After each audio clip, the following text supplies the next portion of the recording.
یہ امام ہے جی، دو جمعوں سے نیت کی ہوئی ہے، امام ہے امام تقی الدین علی السبکی، 683 ہجری میں آپ شافعی ہیں، آپ آئے دنیا میں اور 756 ہجری میں آپ گئے۔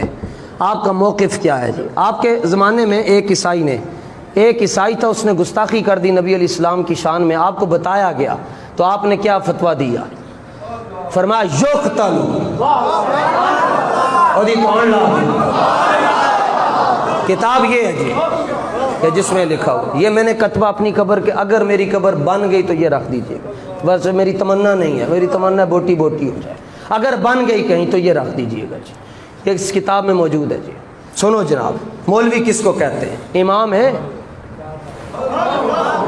ہے مسجد کے، ٹھیک ہے، اور حافظ بھی ہیں، قاری بھی ہیں، عالم بھی ہیں، مفتی بھی ہیں، فقیہ بھی ہیں، مجتہد بھی ہیں۔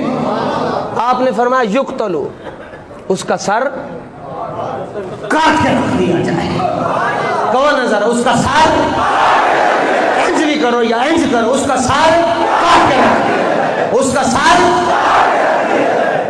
اور اس پر دلیل کیا دی؟ فرمایا کما قتل النبی کعب بن الاشرف، جس طرح کہ حضور علیہ السلام نے کعب بن اشرف کا اس کے قتل کا حکم دیا، اور یہ بخاری میں موجود ہے۔ کیوں کہا جی اس کو مارنے سے کیا ہوگا؟ دلیل دیکھو جناب، امام ہو تو ایسا ہو۔ فرمایا وَيُطَهَّرُ الْجَنَابُ الرَّفِيُّ مِنْ بُلُوغِ هَذَا الْقَلْبِ، فرمایا جب اس کا سر قلم کر دیا جائے گا نا تو حضور کا سینہ ٹھنڈا ہو جائے گا۔ یُطَهَّرُ الْجَنَابُ الرَّفِيُّ، فرمایا جیڑا چاہتا ہے کہ حضور دے سینے نو ٹھنڈ پہنچائے، گستاخ نظر آئے دی توڑ لا۔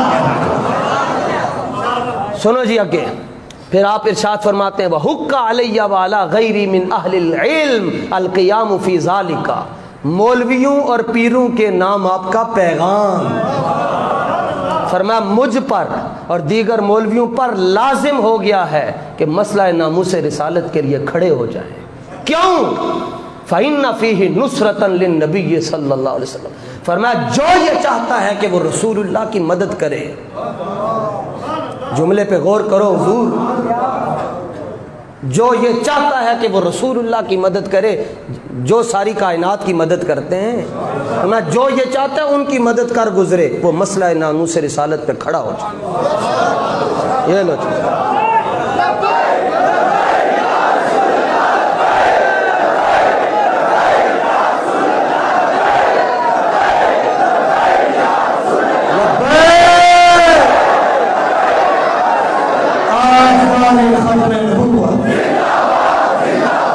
لو جناب، فرمایا اور لوگوں کے لیے اس مسئلے کی اساسیت کو واضح کریں، کیونکہ اس میں جانے جانا کی مدد ہے، اور جو جانے جانا کی صلی اللہ علیہ وسلم کی مدد کرنا چاہتا ہے وہ مسئلہ ناموس رسالت کے دفاع کے لیے کھڑا ہو جائے۔ اللہ اکبر۔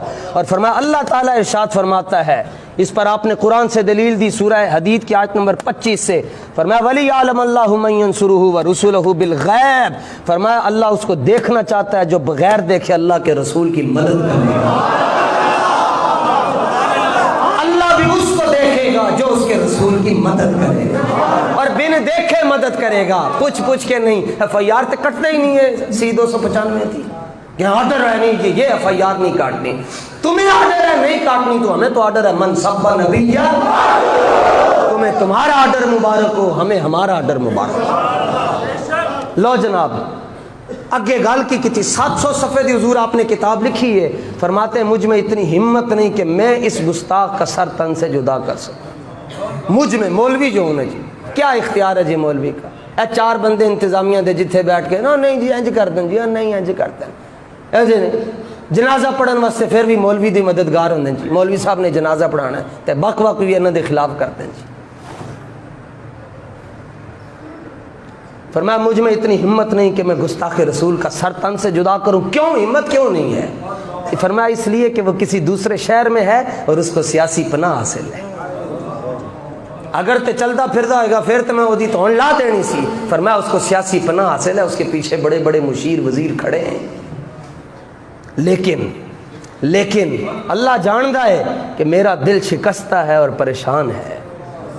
واللہ یعلم، اللہ جانتا ہے نہ قلبی کارہ منکر، میرا دل شکستہ ہے, ٹوٹ چکا ہے اور پریشان ہے. لیکن ولیکن اے گل تھوڑے واسطے آ گئی نہیں, ولیکن لا یکفی الانکار بالقلب ہا ہونا. اور ان مولویوں کے لیے بھی جو پنڈی گئے تھے جی, آپ تو بخشے ہوئے لوگ ہیں, آپ میں غدار کوئی بھی نہیں بیٹھا. فرمایا یاد رکھے, ہر بندہ یاد رکھے کہ ناموس رسالت کے مسئلے میں صرف دل سے برا جاننا کافی نہیں ہے. خود کہتے ہیں نا میرا دل پریشان ہے, لیکن فرمایا دل سے برا جاننا کافی نہیں ہے. اب کیا کروں گا؟ فرمایا میں اپنی طاقت کے مطابق قلم اور زبان اور بیان سے جہاد کروں گا. قلم سے جہاد کروں گا, زبان سے جہاد کروں گا, اور تقریروں سے جہاد کروں گا. مجھ میں بھی اتنی ہمت نہیں ہے کہ میں کسی گستاخ کو اس کا سر تن سے جدا کر سکوں, کیونکہ ان کو سیاسی پناہ حاصل ہے. لیکن ایک زبان تو ہے نا, گلی گلی نگر نگر کریا کریا کوچا کوچا, صبح سے لے کر شام تک اور پھر رات کو 3 بجے تک میں سفر کرتا ہوں. کوئی مقصد نہیں ہے, بس ایک ہی مقصد ہے, قیامت والے دن رسول اللہ دیکھ کر کہہ دیں تجھے ہم نے اپنے کتوں میں شامل کر لیا. بس لو جی. اور میں اللہ سے عرض کرتا ہوں پھر بھی واسل اللہ عدم المواخذہ, اور میں اللہ سے عرض کرتا ہوں یا اللہ مجھے معاف کر دے. 700 صفحے کی کتاب میں نے لکھی ہے, یا اللہ پھر بھی مجھے معاف کر دے کہ میں اس کا سر تن سے جدا نہ کر سکا. اور وَأَن يُنَجِّيَنِي كَمَا أَنجَى الَّذِينَ يَنْهَوْنَ عَنِ السُّوءِ إِنَّهُ عَفُوٌّ غَفُورٌ. فرمایا اور مجھے اس طرح معاف کرے جس طرح اس نے بنی اسرائیل کے ان لوگوں کو معاف کیا تھا جنہوں نے لوگوں کو ہفتے والے دن مچھلیاں پکڑنے سے منع کیا. بس جی, بنی اسرائیل کے کچھ لوگ تھے جی, ان موسیٰ علیہ السلام کو حکم ہوا ان کو کہیں ہفتے کو مچھلیاں نہیں پکڑنی. 2 گروپ ہو گئے, آدھوں نے کہا ہم نہیں پکڑیں گے اور آدھوں نے کہا ہم پکڑیں گے. پھر ایک تیسرا بھی ہو گیا, انہوں نے کہا جی ہم اگر پکڑتے نہیں ہیں تو ان کو منع کریں گے جو پکڑ رہے ہیں. اب جنہوں نے کہا نا کہ کچھ نہیں, جڑا جتھے لگیا وہ لگیا رہے, وہ بھی بندر بن گیا. اور جنہوں نے منع کیا اللہ نے ان کی شکلیں نہیں بدلی. تو فرماتے ہیں یا اللہ میں نے انج معاف کر دیں جی میں تو انہوں نے معاف کیتا سی جنہوں نے ہفتے والے دن مچھلیاں پکڑن تو منع کیتا سی. اگرچہ میں گستاخ کو کل اس کا سر تو تن سے جدا نہیں کر سکا, مگر میں ان کو بتاتا تو رہا ہوں کہ گستاخ نبی کی ایک سزا. بس